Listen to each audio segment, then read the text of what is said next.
চতুর্থ শ্রেণীর হিন্দু ধর্ম শিক্ষা। তো দেখো আজকে আমরা সমাধান করব চতুর্থ অধ্যায়ের তৃতীয় পরিচ্ছেদ। ঠিক আছে, তো দেখো চতুর্থ অধ্যায়ের তৃতীয় পরিচ্ছেদে আমরা এই যে দেখো এখানে একটা প্রশ্ন কাজ আছে, এই যে মামা আসার সৌম্যের দৈনন্দিন জীবনে পরিবর্তনের কারণ বলো। তো এটা আমরা সমাধান করব, পৃষ্ঠা নাম্বার হচ্ছে 70। তারপরে দেখো আমরা সমাধান করব হচ্ছে এই যে দেখো এখানে এই যে একটা কাজ আছে, তারপরে দেখো এই যে শূন্য স্থান, এটার পৃষ্ঠা নাম্বার হচ্ছে 74। তারপরে সমাধান করবো এই যে 75 পৃষ্ঠা। তো পরবর্তীতে চতুর্থ পরিচ্ছেদের ভিডিও দেখার জন্য অবশ্যই সাবস্ক্রাইব মাই চ্যানেল। আর আজকে আমরা শুধু তৃতীয় পরিচ্ছেদের ভিডিও বানাবো। তো চলো ভিডিওটি প্রথম থেকে শুরু করি এবং বলে রাখি চ্যানেলটি সাবস্ক্রাইব করে দিতে, কারণ সাবস্ক্রাইব করলে আমি ভিডিও আপলোড করলে কিন্তু অটোমেটিক তোমাদের ফোনে ভিডিওগুলো পৌঁছে যাবে। এই জন্য চ্যানেলটি সাবস্ক্রাইব করে দিও। এবং আমার সাথে যদি যোগাযোগ করতে চাও তাহলে আমার ইউটিউবের বায়োতে ফেসবুক পেজের লিঙ্ক এবং আমার আরেকটি ইউটিউবের লিঙ্ক দেওয়া আছে। ইউটিউব চ্যানেলটি সাবস্ক্রাইব করে দিও এবং পেজটি ফলো করে দিয়ে আমার সাথে কথা বলতে পারো। আর ওই ইউটিউবে কিন্তু অনেক সুন্দর সুন্দর পরীক্ষা সাজেশন আপলোড করা হয়, তোমরা চ্যানেলটি সাবস্ক্রাইব করে দিও। তো দেখো এখানে একটি কাজ আছে, বলেছে মামা আসার পর সৌম্যের দৈনন্দিন জীবনে পরিবর্তনের কারণ বলো। তো চলো মামা আসার পর সৌম্যের দৈনন্দিন জীবনে পরিবর্তনের কারণটা আমরা লিখি। মামা আসার পর কি, এই যে দেখো সৌম্যের কথা এখানে লেখা আছে। তো পরিবর্তনের কারণটা আমরা চলো উত্তরটি দেখে নেই। এই যে দেখো আমাদের উত্তর, এই যে প্রশ্নটা তো আগেই বলে দিয়েছে, আর উত্তর লিখবা মামা আসার পর সৌম্যের দৈনন্দিন জীবনে পরিবর্তনের মূল কারণ হলো ভোরে ওঠা ও নিয়মিত ব্যায়াম করা। মামা তাকে সকালে উঠতে ও ব্যায়াম করতে অভ্যস্ত করে তোলেন। এতে সৌম্যের শারীরিক ও মানসিক অবস্থার উন্নতি ঘটে। ফলে সে খেলাধুলা, খাওয়া দাওয়া ও পড়ালেখায় আগ্রহী হয়ে ওঠে। তো এই ছিল আমাদের 70 পৃষ্ঠার সমাধান। তো আমাদের এই কাজের উত্তরটি কমপ্লিট। এখন আমরা চলে যাব পরবর্তী পৃষ্ঠায়। তো দেখো এখানে আমাদের আর কোনো কাজের নাই, ভিডিও কাজের সমাধান নাই। তো পরবর্তীতে আমাদের আছে এই যার একটি কাজ। তো দেখো আমাদের এখানে কি কাজ আছে, এবার আমরা ব্যায়াম 3টি অনুশীলন করব। তো কোন ব্যায়াম 3টি অনুশীলন করব, চলো আমরা সেটা দেখাই। এই যে দেখো প্রশ্নটি 3টি ব্যায়াম 3টি অনুশীলন করব। এই যে এই ব্যায়াম, এইটা আর এটা, এই 3টে ব্যায়াম কিন্তু আমরা অনুশীলন করব। ঠিক আছে, তো দেখো আমাদের ওই কাজের পরে আমরা চলে যাব ক নম্বরে। তো ক নম্বরে বলেছে সঠিক শব্দ দিয়ে শূন্যস্থান পূরণ করো। যজু ধাতু থেকে ড্যাশ শব্দের উৎপত্তি। তো চলো এখানে 1 থেকে 5টি আছে, তো চলো আমরা ওইগুলোর উত্তর দেখে নেই। এই যে দেখো আমাদের উত্তর। ঠিক আছে, এই যে যজু ধাতু থেকে এই যে যোগ শব্দের উৎপত্তি। 2 নম্বর যোগের একটি অঙ্গ আসন। 3 নম্বর আসন অর্থ স্থির। 4 নম্বর পদ্মাসন দেখতে পদ্মের মতো। 5 নিয়মিত শবাসন করলে শরীরের ক্লান্তি দূর হয়। তো এই ছিল কিন্তু আমাদের সমাধান। তো দেখো প্রিয় শিক্ষার্থীরা, আমাদের কিন্তু এই শূন্যস্থান কমপ্লিট। এখন আমরা চলে যাব খ নম্বরের বাম পাশের সাথে ডান পাশের বাক্যাংশের মিল করাতে। তো নিয়মিত যোগ ব্যায়াম, তো এটার সাথে আমাদের এর মধ্যে কোনটা মিলে, চলো আমরা এগুলোর উত্তর দেখে নেই।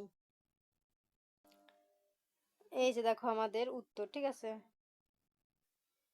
এই যে দেখো আমাদের ডান বামের উত্তর। এই যে নিয়মিত যোগব্যায়াম করা উচিত।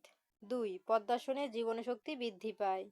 3 শবাসনে শবাসনের রক্ত সঞ্চালন স্বাভাবিক থাকে। 4 শিক্ষার্থীদের জন্য পদ্মাসন খুবই উপকারী। তো দেখো প্রিয় শিক্ষার্থীরা, আমাদের কিন্তু এই ডান বাম কমপ্লিট। এখন আমরা চলে যাব হচ্ছে এই টিক চিহ্নে।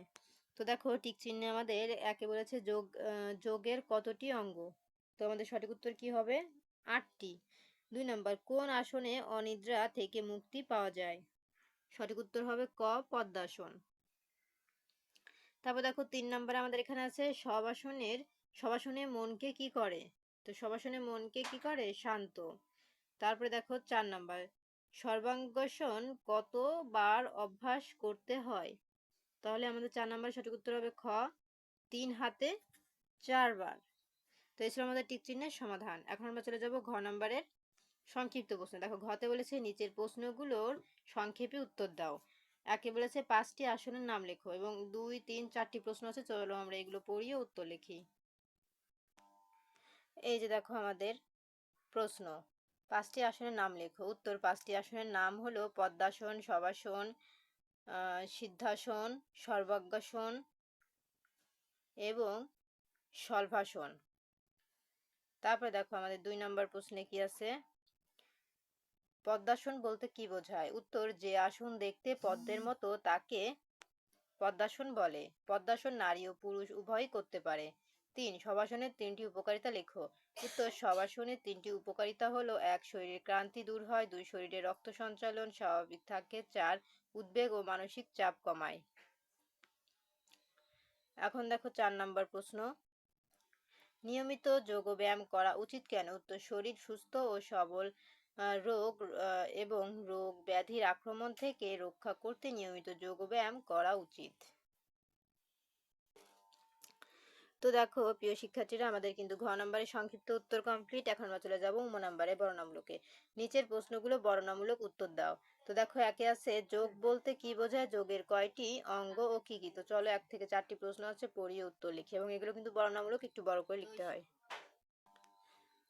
তো দেখো প্রিয় শিক্ষার্থীরা, এই ছিল আমাদের বর্ণনামূলক প্রশ্ন। যোগ বলতে কি বোঝায়, যোগের কয়টি অঙ্গ ও কি কি। উত্তর: যোগ শব্দের অর্থ হলো যুক্ত করা, একের সঙ্গে অপরের মিলন বা তাদের একত্রিত করাকে বলা হয় যোগ। কিন্তু ধর্ম অনুশীলনের ক্ষেত্রে যোগ বলতে বোঝায় ভগবানের সাথে মনঃসংযোগ। যোগের 8টি অঙ্গ যথা যম, নিয়ম, আসন, প্রাণায়াম, প্রত্যাহার, ধারণা, ধ্যান ও সমাধি। তারপর দেখো 2 নাম্বারটা একটু বড় আছে, ঠিক আছে, আমি তোমাদের ছোট করে দিব। এই দেখো 2 নাম্বারটা একটু বড় আছে, কিন্তু আমি তোমাদের ছোট করে দিব। পদ্মাসনের ধাপগুলো লেখো। উত্তর: পদ্মাসনের ধাপগুলো হলো: কোনো সমতল স্থানে 2 পা সামনে ছড়িয়ে বসতে হয়।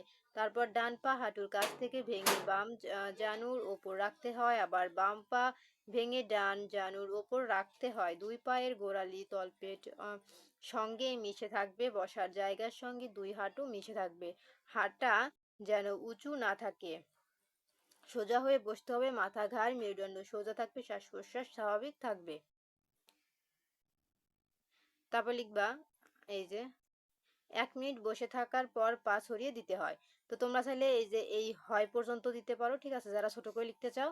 আর যারা ছোট করে লিখতে চাও না, তারা পুরোটা লিখবা। তারপর লিখবা এরপর আবার পা পরিবর্তন করে বসতে হয়। শুরুতে 1 থেকে 2 মিনিট, পর 2 মিনিট এবং পরে একটু একটু করে সামনে বাড়াতে হয়। আসন শেষে বাম পা প্রথমে তুলতে হয় এবং পরে ডান পা তুলতে হয়।